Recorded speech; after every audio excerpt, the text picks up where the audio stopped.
The following podcast is brought to you on behalf of the Saracens Supporters Association and is not an official product of Saracens Limited. Views expressed on the Fezcast are those of the individuals and do not necessarily reflect the official policy or position of Saracens Limited, the Saracens Supporters Association, Saracens Mavericks, or any other entity. The Fezcast is designed to be inclusive for the whole Saracens family, however occasional adult content may evade the censoring robots, so discretion is advised.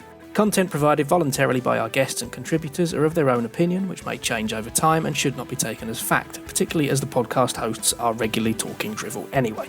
If you've got some drivel of your own you'd like to share, you can find us on Twitter and Instagram at Fezcast_SSA. You can search Facebook for the Fezcast, or you can email fezcast.ssa@outlook.com. It's the Fezcast with Matt Barlett and Jez Denson in association with the Saracen Supporters Association.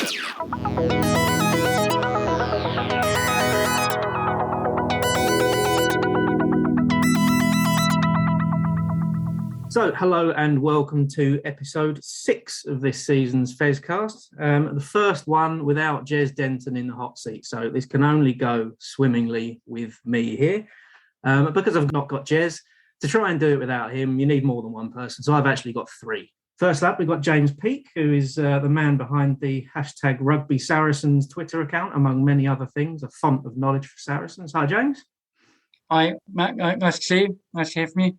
Great to have you on. Looking forward to hearing all of your knowledge, which will take 3 hours, so we'll have to cut it down. We've also got Jemima Davis on with us from the SSA as well. Hi, Jemima. Hey, nice to meet you. Nice to meet you. It's actually the first time we've met. I think it is. I think we've done some SSA Zooms, but there's been 100 people in there, and I've just been one of many faces. So. And meeting for the first time as well, we've got Centre from Saracens Women, who is fast approaching 50 appearances in Premier 15. Cara Wardle's with us. Hi, Cara. Yeah, thank you for having me. Thank you. How's your knee doing? Yeah, it's not too bad. I'm normally quite lucky. I don't ever normally get injured, touch wood, so I guess it was about time. But it's all right. It could be a lot worse, and hopefully in a few weeks' time I'll be back running and hopefully back playing again. So fingers crossed it's not going to keep me up. Coming up on the show, as it's an international break, it's a good time to have a little review of how the season so far has been going. So we'll have a bit of an autumn report from both the women's and the men's sides. But before we get into the main part of the show, I'm going to interrupt myself weirdly with this hastily dubbed part of the Fezcast because of some failed audio, which is going straight in the bin. James and Jemima are here to tell us all about the SSA's quiz night, which is running on Wednesday, the 1st of December. So I'm actually the SSA events person now. I've taken over from the wonderful Steve Cummins, who has done it for many years. He's given me a lot of advice because everyone is very used to the quiz night and they know how it goes. So if I don't live up to that, I'm quite scared. It's a brilliant thing. I love the fact that some of the women's players come down and some of the men's players come down. The foundation are there. You know, it's a fundraiser for the foundation. So it's a brilliant event. Great fun, and just one of the many benefits of being an SSA member. Perfect. Yeah, and there are some great raffle prizes at the quiz. We've got some signed shirts by both men and women. We've got a chocolate hamper. I think we've got a couple of other things that are still secret. Thank you very much, Kate. 1st of December, tickets are still available, events.ssa@outlook.com. Well, watch out, there's only 5 tables left. 5 tables left, so you've got to get in there fast. Tables are 6 maximum. You can join individually if you want to as well. We'll pair you up with other people or join you onto other people. There's food available and the bar's open, prizes, raffle, all that stuff. It's a brilliant event. Jemima's doing brilliantly sorting it out. Thank you, James. The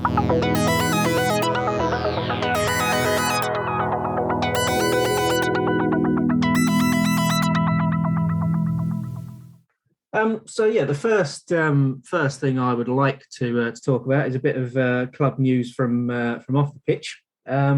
Is the further dismantling of the SSA sponsored twins at Saracens. And last season we had Joel and John Kapoku and Poppy and Bryony Cleal as the SSA sponsored players, and there's only Poppy left now, so bit of a shame. But Joel Kapoku leaving the club this week, going off to Lyon, having been rumoured pretty strongly with Northampton in seasons gone by.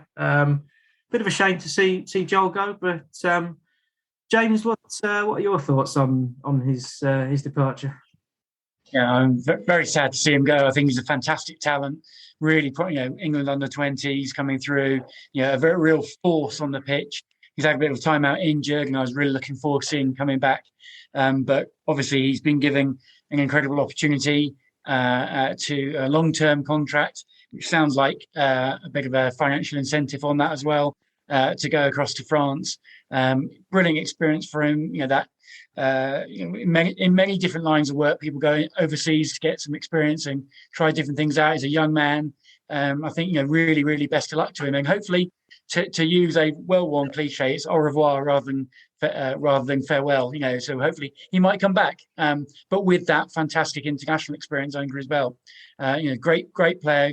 Seeing John go was sad. Seeing Joel as well, also very sad. But I think they go. Hopefully they go with everyone's best wishes and good luck, because he's a great bloke. I think they both need some independence as well. It may not be leaving Saracens for any reason. It's because they've both grown up around North London. Their family was so involved with Saracens. I think both of them need some time to kind of grow up a bit away from where they've been children and get some experience and be adults in their own space. Yeah, he's got so many years ahead of him of rugby, so having a few years over there might do him the world of good. He'll learn from other coaches, other players, and he can hopefully bring that experience just back across here and then come back to Saracens and then use it on the pitch. So I think it's just use it as like a learning experience and develop his game, and you never know what it might bring for him. So you don't know what opportunities will come. But definitely a sad loss, but hopefully he'll come back and bring so much more experience and knowledge. Yeah, I'd love to play in France. It'd be quite nice. Well, south of France where it's warm. But we can go back to something we were talking about before I hit the record button. Would you rather join the Sevens team in Dubai or next week, or go to Gloucester away? Yeah, I'll stick with Gloucester. Just put a thermal on, put an extra layer on, you're fine. Very diplomatic. But yeah, so best of luck to Joel in France. I'm sure he'll tear it up, because he is a talented young player. But we do have several other talented young players that we've seen on show over the last couple of weeks in the Cup, with Andy Christie captaining the team, and plenty of depth within our squad on show, with victory over Harlequins, which we always like to see, 28-21, and then unfortunately a loss to London Irish away in the Cup, but against what was quite a strong London Irish team, I think, as well.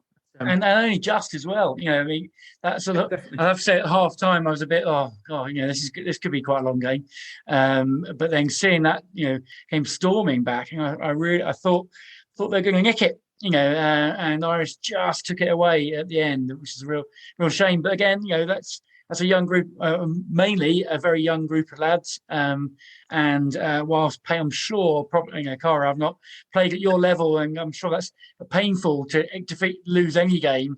But that getting some learning out of defeats like that, and lessons for the future. Hopefully, it'll just keep growing. Yeah, definitely. I think we're obviously counting some injuries as well particularly after the Queen's game. Sean Raffel going off with a head knock. Duncan Taylor looks like he's out for some considerable time as well. But it did give opportunities for some other younger players. Jemima, is there anyone that sort of caught your eye in any of the recent fixtures that we've had? Or I did notice Callum Hunter-Hill was putting a lot of good work in. Not the last game, the game before. And he was kind of bolstering the team. You could hear him from the side. He was getting them all boosted and pushing everyone. Definitely he was putting some good ins in. Oh God, I can't remember his name. The one who's like ridiculously tall. Cameron Boone. Yes. Yeah, I think that was one of his like third or fourth games, and he was really pushing. So those two, it's good to see them all getting some more game time, the younger ones. I used to play against Cameron Boone once when I used to play with the boys. He's always been tall. He's always been like really tall. He's gigantic. Yeah, He is. He's huge. Yeah, no, when I used to play with the boys at Tring, when we played against Welling, used to play against him. So yeah, that was fun. Wow. I did see, obviously Theo McFarland has made a few appearances before the Cup game, and I thought he looked, during the Cup and before that, he looks like he's going to be a fantastic player. But at the time, I remember thinking, blimey, he's massive. And then seeing him standing next to Callum Hunter-Hill and Cameron Boone, you think, well, maybe he's not. But I think Cameron is pushing 7 foot, isn't he? He's really... he's 6'10", 6'10". Yeah. I don't know how, because I met his family at the SSA, and they're not. None of them are that tall. It's like genetic mutation. He's huge. Mutant. Grow bags. Yeah. But I thought that this isn't a plug for the SSA, I promise. But I think seeing Ben Harris, or the nice gentleman with blonde hair, as BBC Northern Ireland refer to him as, but just seeing him, just fantastic talent. He seemed to damage his arm badly sort of early in the game, and then yet kept going and scoring to try on the right wing, a try on the left wing. Just a fantastic talent. I'm sort of delighted actually he's the sponsored player this year, because seeing a player coming through like that, it's really great to support him. Yeah, definitely. I mean, to be honest, I was thinking the Cup, the result is secondary. I know plenty of, especially those out on the pitch, won't say that, but it is all about seeing what some of the younger players can do, B, getting some experience out there. And, it's the likes of Brandon Jackson, who played Irish, I thought had a very, very good game. Rotimi Shegan, we already know plenty about what he can do on his 50th appearance already, which is something. But there's a lot of good players out there, and I think Don Morris is another one that's going from strength to strength, and is he's played a lot of Premiership games now already. So particularly in that back line, it does look very good. So I'm glad that we play the Cup in the spirit that we do, with the rotation that we do, and I'm also glad we do exactly the same with the coaching team. Obviously, with Kelly Brown taking charge. I did say last year on the Fezcast when he rejoined Saracens, the only disappointment I have with Kelly Brown coming back is it means I only have the second best eyebrows at Saracens, unfortunately. But also on that coaching team is Juan Figallo, who's coaching the Saracens Academy forwards, but he's also involved with the women's side. So as we've got Cara here, it's a really good opportunity just about Juan and the impact that he's had on you guys in your team. Oh, he is. Yeah, he's had such a good impact. I can't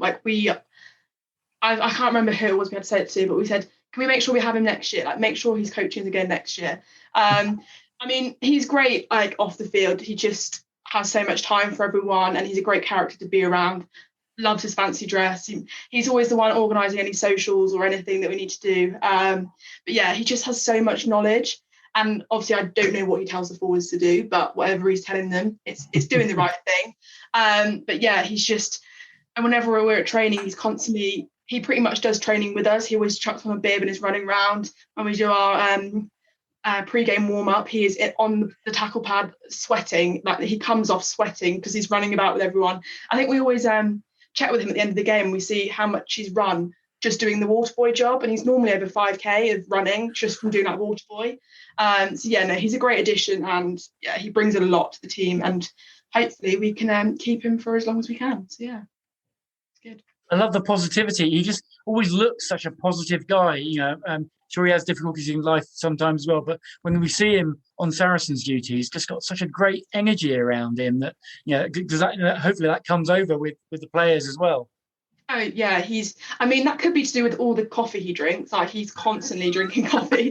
he loves his caffeine. But yeah, no, he's always so positive, and but he calls us out for things and is very much like hot on the discipline. And if people are going at each other at training, he makes sure it stops. And he brings a lot of knowledge and experience from the men's game, and is bringing things that he's sort of gone through and everything, which is just helping develop our game. So in some ways, that's where we're getting a good link with the men's team, because we're having his knowledge brought over, because obviously he's played for Argentina, played for the men's team. I mean, I'm pretty sure if he needed to, he could be called up to play for Saracens Men. He's still ticking over for sure. But he is definitely a joy to be around for sure. I think what overriding memory from this season so far and his coaching is spotting that I think during Hannah Bottomann's recovery from injury, they were out at half time doing some shuttle runs and then some tackling practice. And at one point, I wasn't actually sure who was supposed to be tackling who, because Juan and were both going at it 100%, and it was. You'd think they were actually having a punch up, to be honest, and I'm not sure who would actually come out on top in that. So, no, he always gives it his all, always gives 100% to training and everything. Yeah, you'll finish training and you kind of think he should have been wearing a GPS just to see how his meters and stuff were doing, because he definitely puts in a shift. Yeah, so Saracens men's team. That's the end of the cup for now. We're back into league fixtures, but as I said, there's a lot of injuries around now. So some of those guys that have got some cup experience may find themselves being called upon in the league. But we're going to take a quick break now, and when we come back, we will be talking to Cara about cup fixtures for Saracens Women.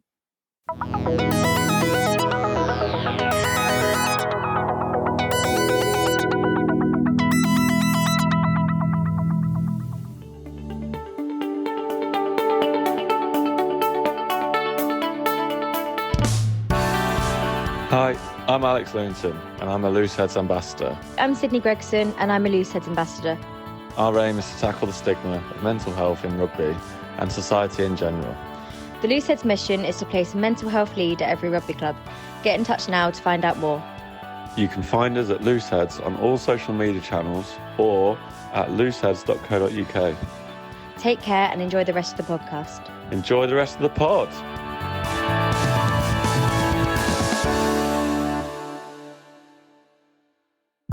You're listening to the Fezcast. So welcome back to part 2 of the Fezcast, and now we're going to discuss the women's side of the club, women's internationals as well. Cara Wardle has joined us fresh out of captaining the side for the first time, I believe.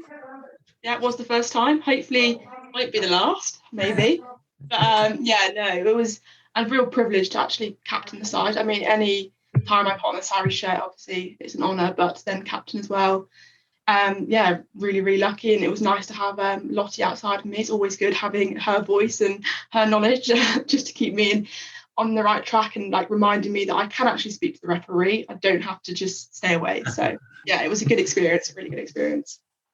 So that's sort of the latest chapter in rugby for you. But as I do with most of our guests on here, I like to rewind and just get a very quick sort of, what's your story of starting in rugby and how you've got into Saracen up to this point? So I actually started when I was 6, playing like back at Tring Rugby Club. So I just went and played along because my brother was there training. So I just joined in the age group that I was eligible for. And then when I got to, I think it was like 12 or 13, when you have to split boys and girls, then I moved to Welwyn. So played girls rugby there. And then at the age of, I think 17 it was, I then joined Sarries, and obviously I think this is my 5th season maybe. So yeah, that's my story basically. Played since I was 6. So that's what I spent most of my life doing. Yeah, came in pretty quick, started young, still here. Perfect. Yeah, exactly. In between. Cara, I remember talking to you in the bar once after one of the games. You and Helena were together. And you said, you had some exams coming up next week. And I said, what year of university is that? And what were you doing? You said, no, that's my A-levels. Yeah. And I just couldn't believe how young you were to be playing in the first team. It was amazing. Yeah, no, I think it was the first Prem final was our A-level year, I'm pretty sure, because all the players went out, but me and Helena had to go home and revise, I think. I'm pretty sure that was the year. Yeah, that does feel like a long time ago now, considering I've now finished uni. But it's crazy how much it's flown by, but how much I've done in the meantime. But yeah, absolutely, really packed it in. Well done. Yeah, only making me feel old now. But I have to mention it because it's something I support quite a lot as well. Your time with Oddballs as well while you were at university as an ambassador. Yeah, no, that was so I joined that. When did I join that? About January this year, is that right? Yeah. So I was just a student ambassador for the period of time I was still at university. It was unlucky. I wish I was able to do it sooner, and then I could have done it for a year and a half, but I was still very lucky to be doing it for that period of time. It was obviously a great charity, great cause to be a part of, and got to talk to lots of different schools, most of it virtually just because of COVID, but did lots of presentations to people, obviously drove around in a bright car, which was a massive perk. Wouldn't complain about a brand new Audi A1 at all. But yeah, no, I really enjoyed doing that, and I'm still sort of a big supporter of them, and if I can do what I can, I will do. But yeah, it was good. Yeah, me too. Short of posting pictures of myself on the internet in bright coloured underwear, because I haven't got the confidence for that. I'm a big one of them too. And I like using the phrase "check your balls" on a podcast. So that was. Yeah, it's a good phrase. No, it took a lot of courage to post those photos, put it that way. But I didn't have a choice; we had to do it. So part of the job. Yeah, exactly. But best get back to the rugby. But yeah, the last 3 games during the internationals have been playing in the Alliance Cup. New cup competition for the first time. Mixed bag of results, but just in general, Cara, how do you feel like they've gone for you? Obviously, I haven't actually been able to get to the games, and there's been no stream of those, so it's a little bit tricky for me to talk about, to be honest. Yeah, no, how do you feel it's gone? I mean, obviously, them bringing the cup in has been a really positive decision. Obviously, I think it was 2 years ago they got rid of the development team, so that reduced the amount of game time for a lot of people. So having this cup is the perfect opportunity. We knew it was going to be tough. I mean, Worcester was our first game, and for a lot of our players, it was the first time they played in 2 years because of COVID. So we knew it was going to be a lot of them sort of blowing the cobwebs away. That was definitely a tough game, but we came away from it with a lot of positives. It was only 17-0 in the grand scheme of things. That scoreline could have been way bigger. We did defend a lot, and we defended well. We just knew the cup was going to be a building process. So we went into Loughborough. I think Loughborough half time we were 12-0 down. We definitely had a big chat at half time from the coach. He put us all in our places and just told us basically, I know you can do better. I know you can all give me more, so give me more. And then we ended up coming away with a 22-12 win in the end. So we came off that with a real high. For a lot of players, that was the first time they'd experienced that in the Sarri shirt, and I think a lot of them they obviously enjoyed it. And I think the main message I had sort of going into Sale was, let's just replicate what we did, but rather than 40 minutes, let's do it for the full 80. And just, if we can do that and come off the pitch feeling like we did Loughborough, we would have done our job well. And then obviously we beat Sale 31-0. So it showed that we just built throughout the campaign, and obviously we've got Exeter at some point at the start of next year. But yeah, it was really good for a lot of players. Like we had quite a few young players as well coming in. One girl called Lucy, I think she's come through the Centre of Excellence, I think. But for her to have game time on the wing, played really well, confident. So it was the ideal opportunity for people like that. And yeah, we really built, and I'm looking forward to I think we're playing Exeter in the next cup game. So yeah, that'll be a tough game as well. But after the performance we had against Sale, we have a lot to take onto that next game. So yeah, it's been a good start to the run, and I think we can get that win against Exeter. I think it's just really impressive, as Cara said, to see how it's built. That 17-0 was probably a bit of a shock to the club. Actually, it's first time I think we've been nilled since Alliance have come in and was sponsoring all Tyrrells before that. So bit of a shock, but probably not an unhealthy one. Occasionally, just to actually reset a bit, refocus, and as Cara said, a bit of a chat at half time against Lightning, and then coming back storming that second half, and that Sale result, it's just brilliant. And I think you look at the squad for the team, the squad for the games, and there's a great mix of talent in there. You've got Rocky Clark on the slightly more experienced end of the spectrum, and as you say, Lucy Biggs coming in and just playing brilliantly, and so much so I sort of had to. I asked around, so who's Lucy? Where's she come from? And like, wow, Centre of Excellence. That's amazing to break through and not only to be able to play, but to look good playing at that level. It's really great. Bodes really well. Captaining outside Lottie, so Lottie's sort of very, very experienced as a captain now. That's possibly the first game she hasn't been captain in than she's played. And that was just a great badge of respect for you as well, to put you in as captain, as that you're still at the young end of the squad, and that's a great sign of confidence that Alex has got in you as well. Oh yeah, definitely. I mean, when he sort of asked or told me, I was a bit shocked at first. I was a bit like, are you sure you're choosing the right person? But yeah, no, it's a massive confidence boost for me that he has that confidence in me. But he made the point of sort of, it's a good opportunity for me to, I'm still at the younger end technically, But I've been at the club for 5 years now. I am experienced in comparison to some of the people in the team that we had. So I have to use that and to lead from the front and be confident, boss people about if I have to. But so he used that to sort of help develop me and my game a bit more. So yeah, it was a great opportunity, and having Lottie is just useful. Yeah. How did you find it? So, did you feel that sort of extra responsibility, or just you felt it sort of, I can do this? You've proven you 31-0. It's a pretty good start to your captaincy. Yeah, I mean, I was obviously a bit nervous about it, but I think on the day, my main focus was the game. At the end of the day, because I knew I wanted to perform. I think the only thing I was really nervous about was just the pre-game huddle inside before we had to go onto the pitch, thinking, what on earth do I say to everyone? They're all going to be looking at me. But actually, before we sort of went in, I spoke to Lottie just a pre-game, and she was like, "Oh, how are you feeling?" And everything. I was like, "Yeah, fine." Just a little bit nervous about what to say inside. And then I kind of told her what I wanted to say. She's like, "Yeah, that's perfect. Just say that." So I kept it short and sweet, and well, it seemed to do the trick, whatever it did. So it went well, but I just didn't overthink it too much, because at the end of the day, it's what I did on the pitch that was the most important thing, really. So yeah.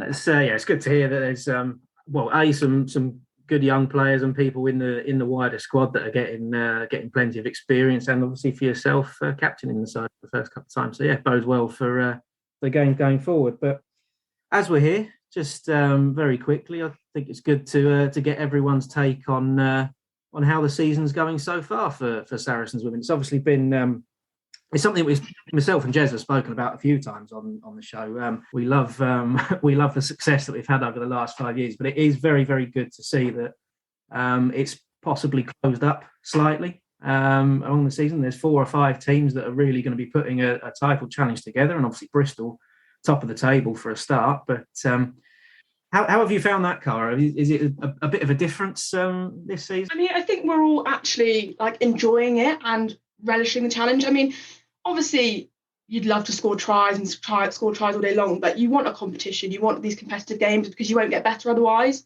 So I think it was last season, Exeter's sort of first season in the Premiership, and they finished middle of the table and stuff like that. And Bristol at the top of the table this year. Hopefully we can knock them off the top in a couple of weeks' time. But we want the league to become competitive. That's what you want. You want to drive the standards, and also it means for everyone watching these games that actually they're good games to watch. And if I'm honest, from an external, do people want to see another Quins Sarries final? You'd like to see different teams there. Obviously, we want Sarries there, but a different opponent could be good, could be nice. It grows the game. But also just there's been a lot more investment, I think, into all the teams, all the clubs, and it's just driving the standards. And we've got a lot more internationals that are coming over and playing as well. So the game is massively growing, but we're really enjoying the fact that the games are getting closer and tighter, and you just don't know who's going to win. I think there was Gloucester and Quins, and Quins I think just won it in the final minutes, but that Gloucester played that game so well, and I think for anyone they would have thought, oh, Quins will win that, but the fact that Gloucester pushed them right to the edge is what you want to see. So yeah.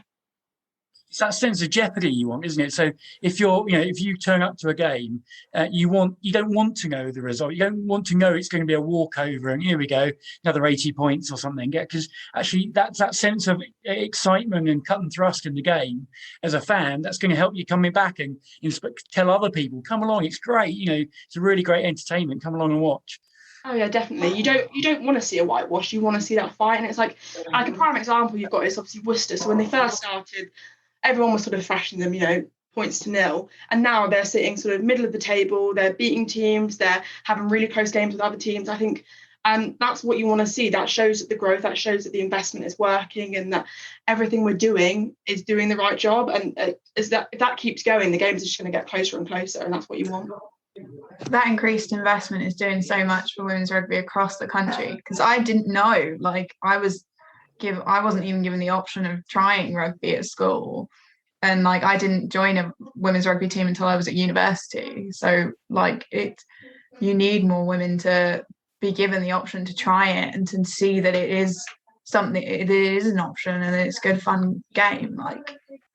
Jemima's given us a perfect segue into the next part of my topic, because she's actually accidentally, possibly or deliberately, I don't know, hit upon a comment that I think Mo Hunt made in the commentary that was earlier on in the England-USA game, which we're recording this just after, is that well, if you've not seen the result of that, we gave them a bit of a thrashing. Obviously, particularly for our girls, the games being played week in, week out in Premier 15s are more competitive than those internationals. So everyone that's playing their trade domestically, and the funding is there for them to do so, it means that when we go into a tough international fixture, we're already playing at the standard that we need to, and it's not a massive jump up to be playing international rugby. So that does bode well, particularly for the World Cup and going forward. I saw a good comment about that, Matt. Actually, Scrum Queens are really good. Yes, fantastic site for women's rugby. Sort of like the premier, I would say, premier site for women's rugby, and made a really good comment because someone said about investment. You obviously got the pro game for the England women, but if that's the icing on the cake, then you've just got a load of icing if there isn't a cake underneath. Yeah, and the fact that Premier 15s is so strong is what's then driving further forward the England team. You know, the 1 and 2 in the world, England and France, the gap feels vast now, but also the leagues are as well. So, you know, the Premier 15s is so strong, and the French women's league is so strong. And that that shows what's required to get up to that level. You know, 89-0 against USA really shouldn't be happening because the USA are 5th in the world. They're a really strong, very, very well coached team. So, you know, it's a really impressive result today. But also, I think very impressive Premier 15s, and the standard that Cara is playing at is just so high.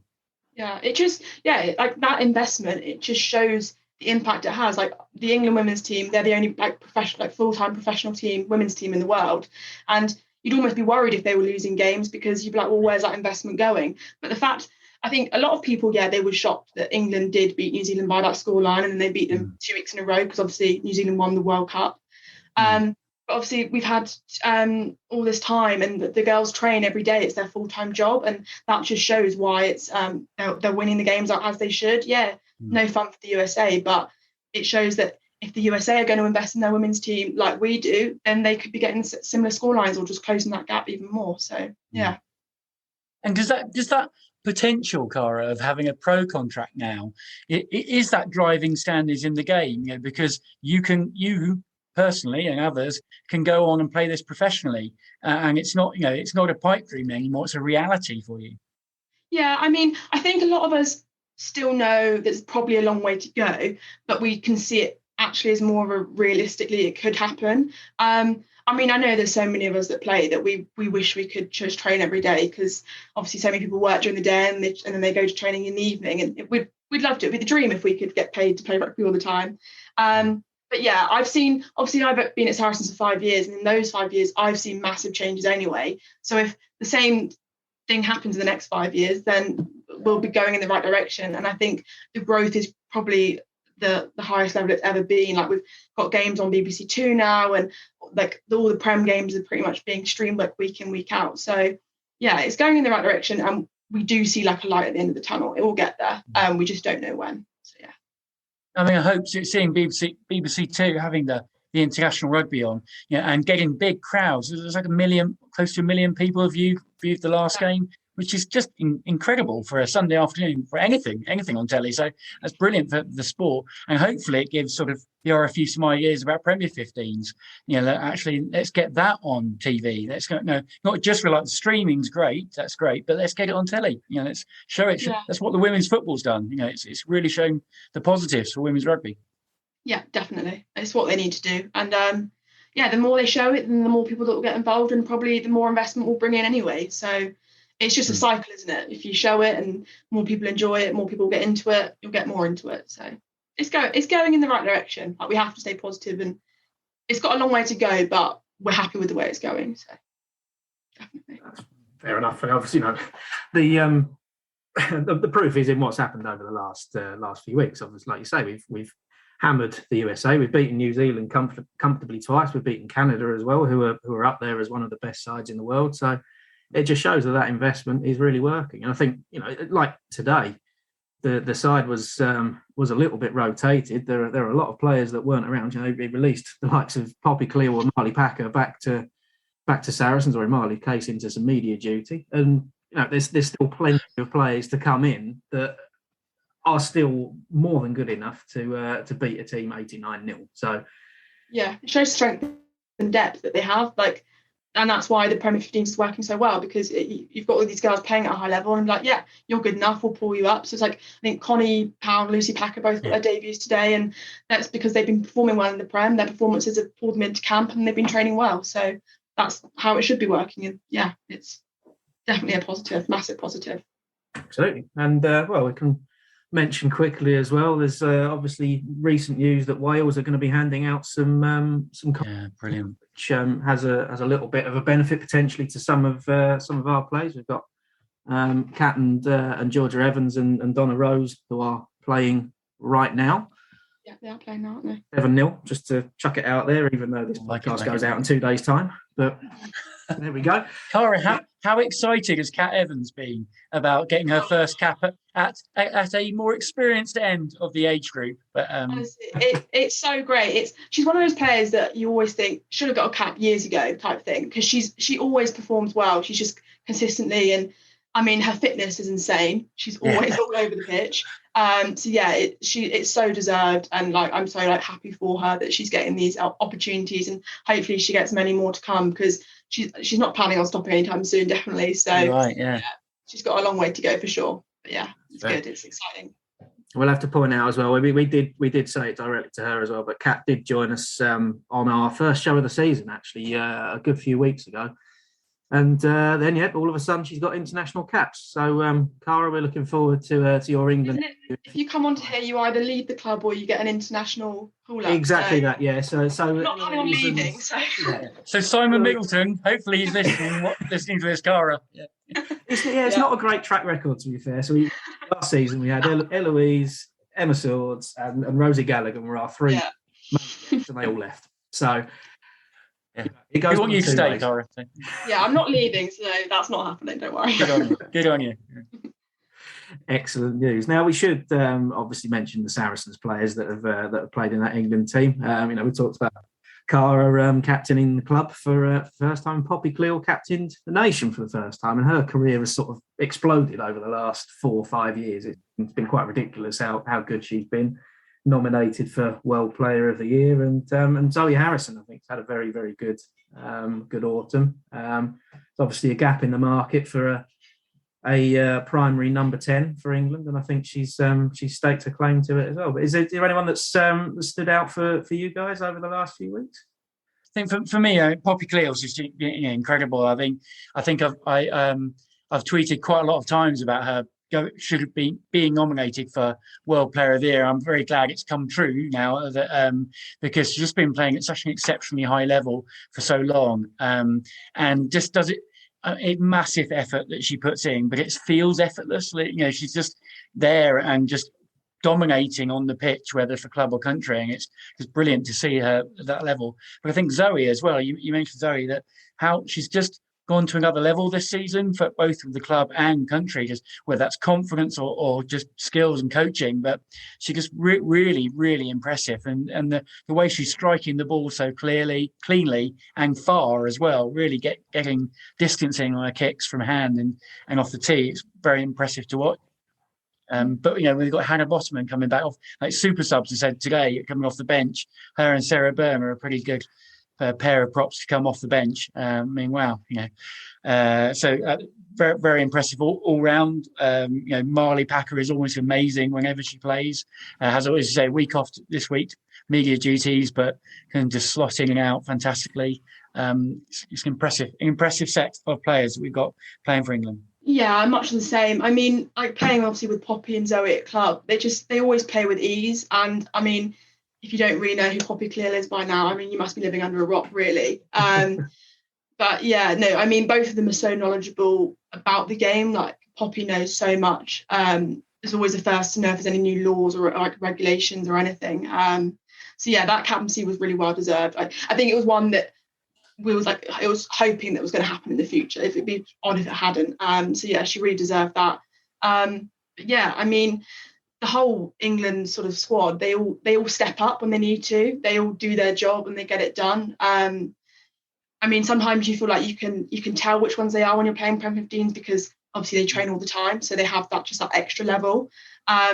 but it's always nice playing around them and playing against them, because playing against them, it's always good because then you get to push yourself, but playing around them, you have that almost confidence. Like, it's, if I play, say, 13, I've got Zoe and Holly inside me with all their experience and all their knowledge, and it sort of puts me at ease and lets me play better, because I know that I'm going to get great ball, I'm going to be put in the right positions and at the right time. So yeah, I mean, yeah, you could pick out any of those England players. They all have outstanding games, like Zoe Allcroft as well, captain today.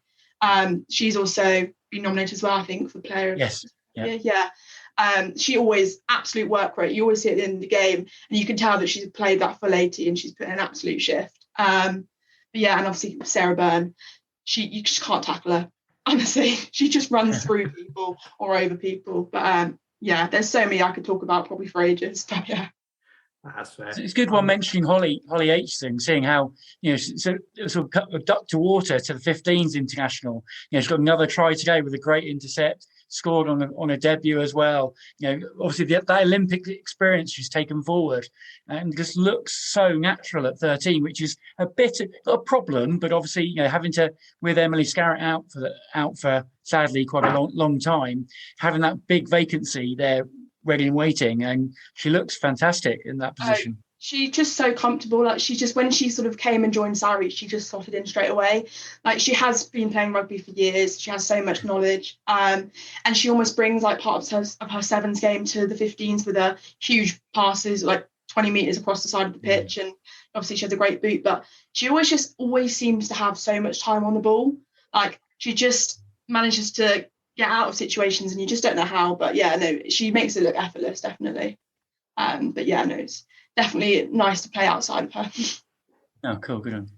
Excellent. Well, it does all look pretty rosy for England, and that is a pun that I didn't actually mean to do. That's awful, isn't it? I can't.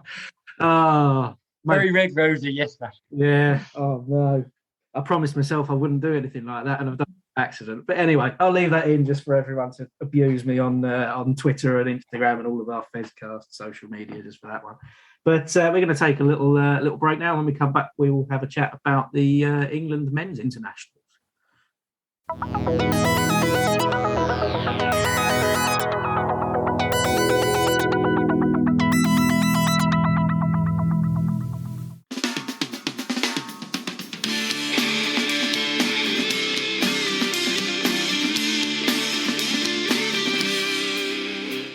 Hi, this is Jez from the Fezcast to tell you about another one of my passions.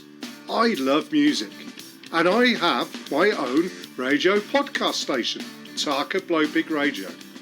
This is the home of great music presented by myself and my friends, be it folk, rock, indie anthems, progressive music, you name it, we've got it covered. So if you want to listen to some great music, tune in to us at mixcloud.com/Taka Blowpig.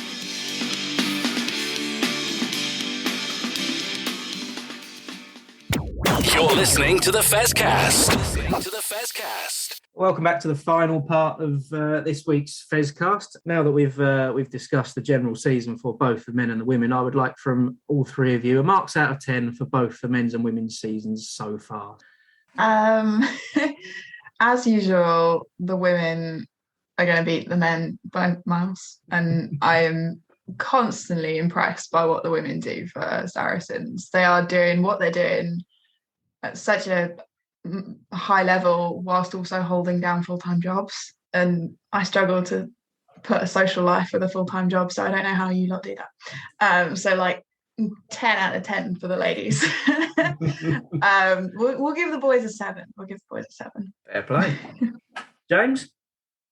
Some good marks there, Jemima. I certainly agree about the level of commitment from women. I just find it astounding the whole time. I remember Lottie telling me about her typical day of getting up at crazy o'clock in the morning to go do 2 hours training or an hour 2 hours training, and then go off to school the whole day. How hard teaching is as a career, and it's just tough physically to be on your feet all that time and teaching, and then coming to do more training, and and marking and repeating. It's just and turning up every week at weekends and doing a fantastic performance. So I think it's brilliant. So I think always got to be room for improvement. Obviously, listening to Alex. So I think 5 out of 5 in the league, 2 out of 3 in the cup. So it's probably overall about 9 out of 10. I think for the women so far. There's still that extra level we'll keep pushing for, and targeting obviously the final at the end of the season if we can get there again. And then the men, strong performances, really, really strong. I probably sort of more like an 8 for the men. I think just slightly high, but still, we'll be right up at the top of the table. For the new boys back in the league as well. That's pretty good. Don't often see the promoted side beating the champions as well. You can remember because we beat Harlequins at the Stoop. It was brilliant. Weren't smug at all there, James. No. Loved it. I absolutely loved it. Now the difficult one, we're going to ask Cara to rate her own team's performance out of 10. Obviously, got to be very self-critical. But no, that's the thing. We've got 5 from 5. We obviously got 2 out of 3 from the cup. Second in the league at the moment. So I'd probably say give us 7.5 or 8, because I know we've got more we can give. Obviously, we're not top of the table yet. That's where we want to be. We want to be up there and stay there. So fingers crossed, Bristol in a few weeks' time, we can get that win and then we'll be top. We're happy with our performances. We've had good performances, but there's always more to give. Obviously, we've still got a long way to go this season, so there's plenty more time to build and develop.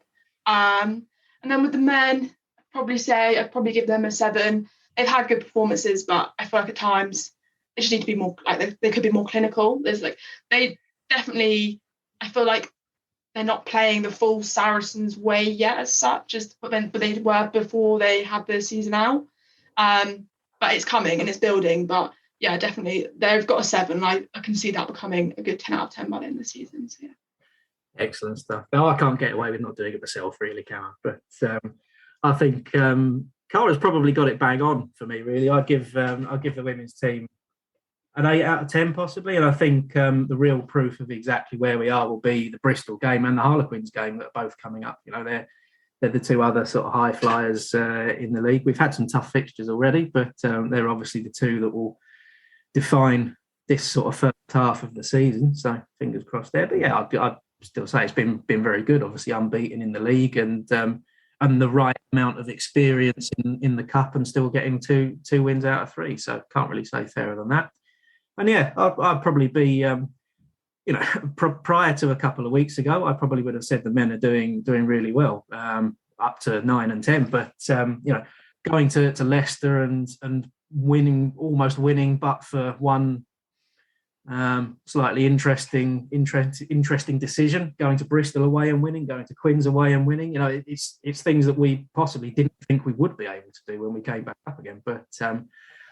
The London Irish game at home, managing to draw with a record comeback, I think it was from London Irish.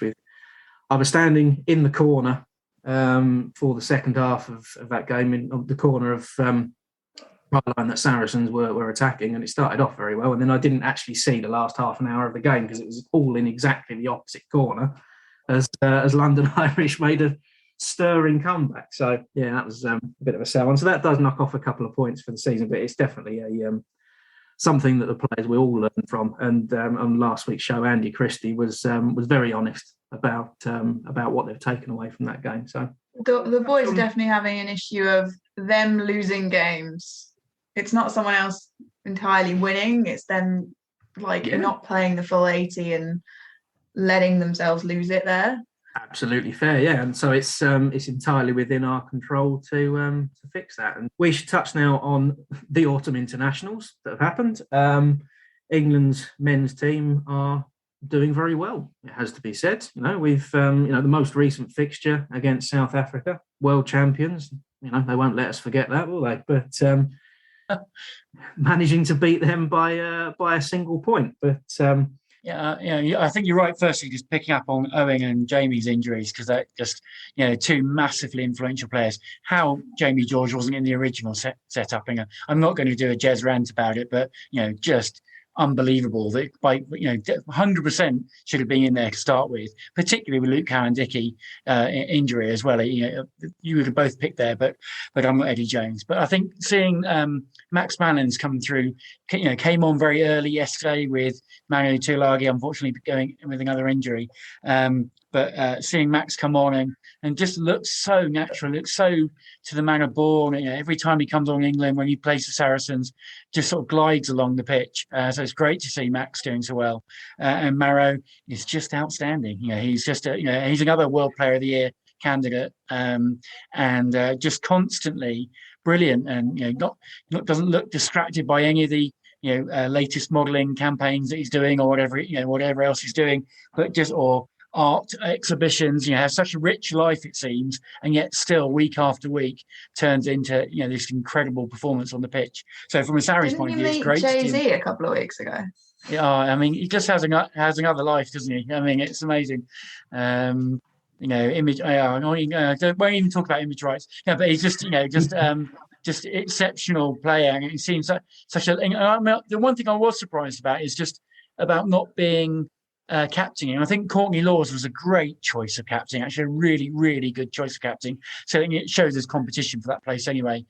I thought Maro would have that leadership, and I wonder what Eddie thinks he needs to bolstering his game or he just doesn't want to complicate his game. I don't know. To be honest, all I'd say with Maro and captaincy, I think he would be a perfect captain, but there is definitely an argument for he is so good at what he does. Maybe just let him focus on it.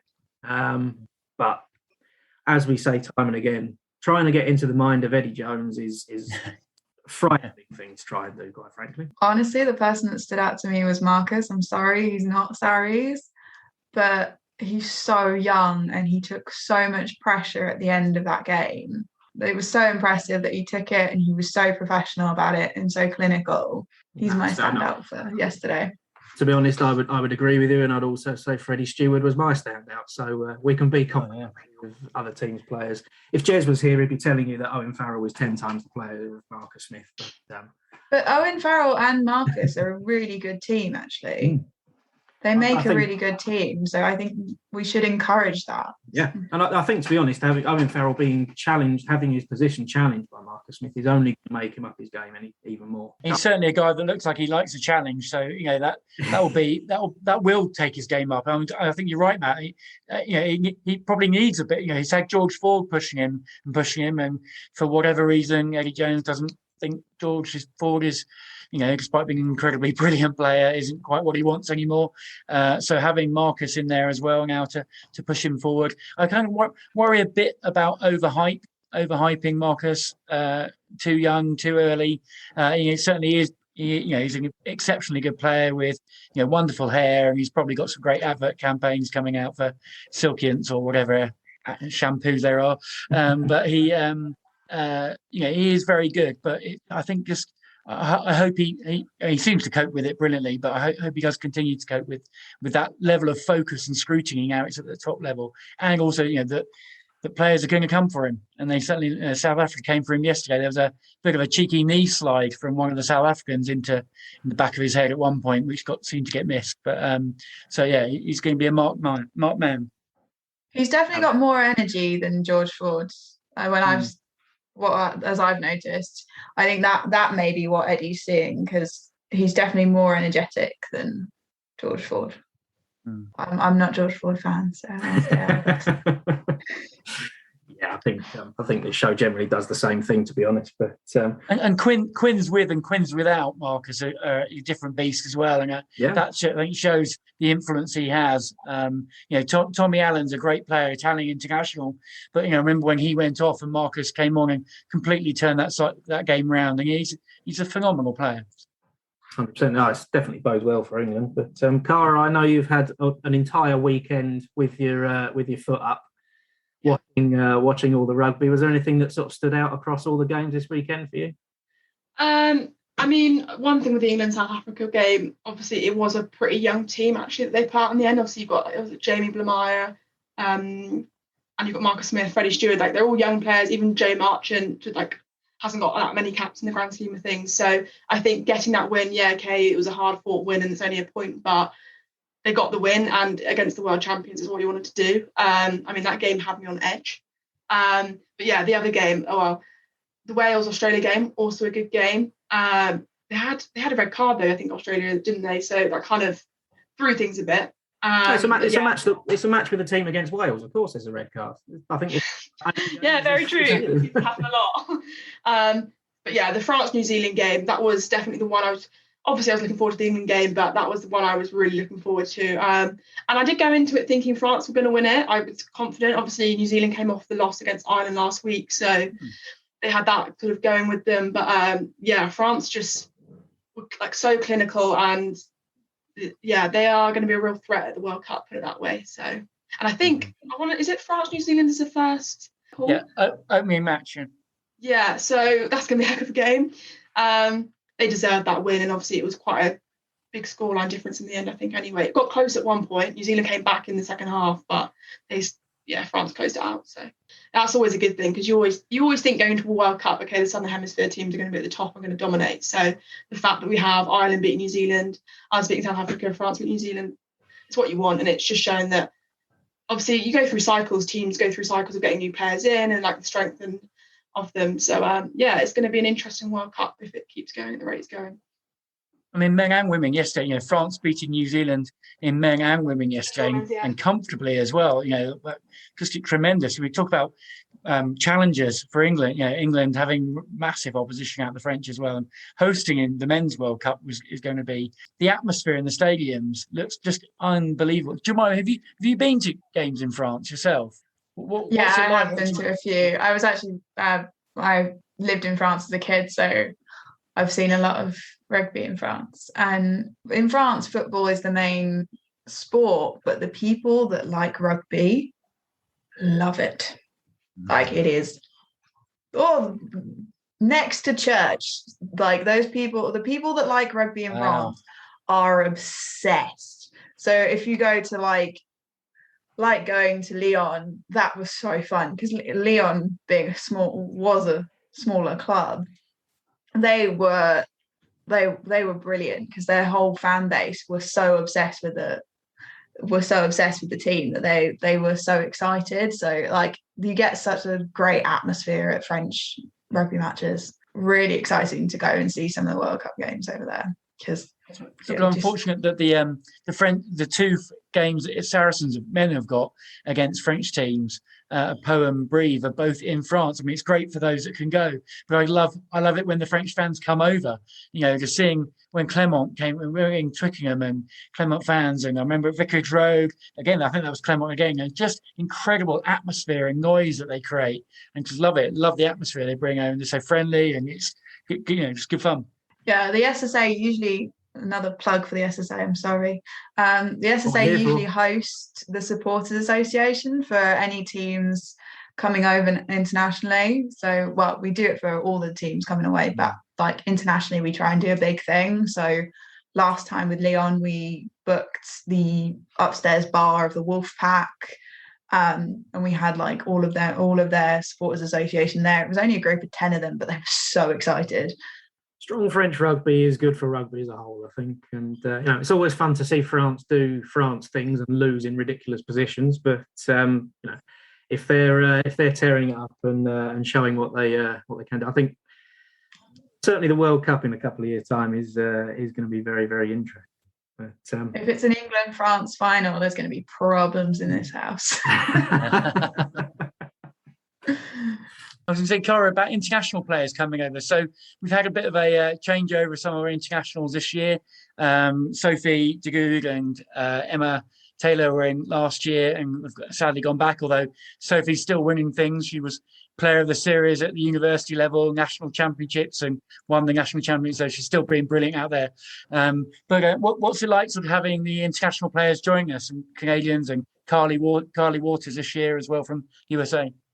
Oh yeah, no, it's so good to have them coming over. Obviously, it's a massive benefit for them because the standard over here is so good. So for them, they're taking it back to their countries and hopefully boosting it there. But yeah, it's just nice to have different people, different knowledge, bring different things, and it's just helping grow the game, isn't it, massively across the world. So we definitely encourage it for sure. Obviously, all the other teams across the Premier 15s have players from everywhere. Obviously, there's a couple of Japanese as well now, and Exeter have got quite a few of the American girls. So it's really great to see that people want to come over here and play in the English League.